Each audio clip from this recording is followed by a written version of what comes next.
নবুয়ত প্রাপ্তির পরপরই রাসূল সাল্লাল্লাহু আলাইহি ওয়াসাল্লামের কোন সন্তান জন্মগ্রহণ করেছিলেন? A Fatima, B Abdullah, C Umme Kulsum, D Ibrahim.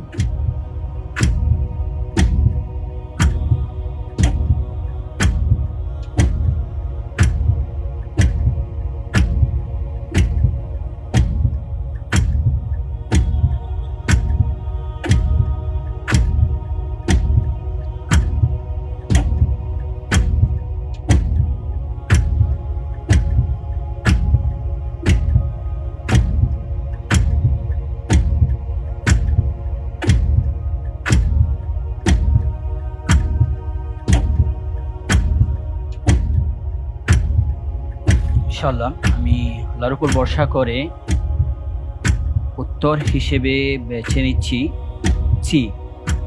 C lock করা হোক। Option C, Umme Kulsum. আপনি কি এটা জেনে বুঝে উত্তর দিয়েছেন নাকি আগের বারের মতনই কিছুটা চিন্তা ভাবনা করে দিয়েছেন? চিন্তা ভাবনা করে দিয়েছি। যেমন হচ্ছে যে কি হযরত আয়েশা রাদিয়াল্লাহু তাআলা আনহা যখন রাসূল সাল্লাল্লাহু আলাইহি ওয়াসাল্লামের সাথে নাকাহ হয়, ওই সময় হচ্ছে নবুয়তের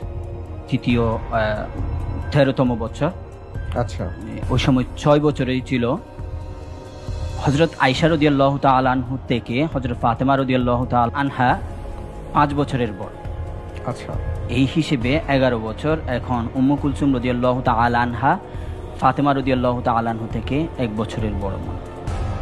আচ্ছা, এই হিসেবে আমি উত্তর হিসেবে উম্মে কুলসুম নিয়েছি। অনেক ধন্যবাদ। মাশাআল্লাহ, তাবারাকাল্লাহ। আপনি অনেক বিবেচনা করে চিন্তা ভাবনা করে মূলত আপনি অপশন সি কে বাছাই করেছেন, যে উম্মে কুলসুম। আপনি যে উত্তরটি দিয়েছেন, আপনার উত্তরটি সঠিক হয়নি। আলহামদুলিল্লাহ। আলহামদুলিল্লাহ। আমরা জানি যে রাসূল সাল্লাল্লাহু আলাইহি ওয়াসাল্লামের 3 পুত্র এবং 4 কন্যা ছিলেন। ইব্রাহিম ব্যতীত 6 সন্তানের সবাই ছিলেন খাদিজা রাদিয়াল্লাহু তাআলা আনহার সন্তান।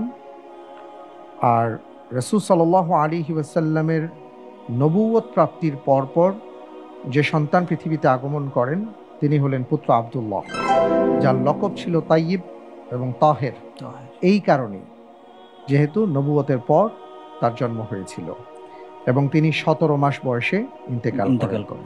কোনো সমস্যা নেই। সবচেয়ে ভালো লাগার যে ব্যাপারটি সেটা হলো যে আপনি যে চিন্তা করে কথা বলেছেন, যে কিছু চিন্তাকে মেলাবার চেষ্টা করেছেন, এটা অসাধারণ একটা ব্যাপার। মাশাআল্লাহ, তাবারাকাল্লাহ।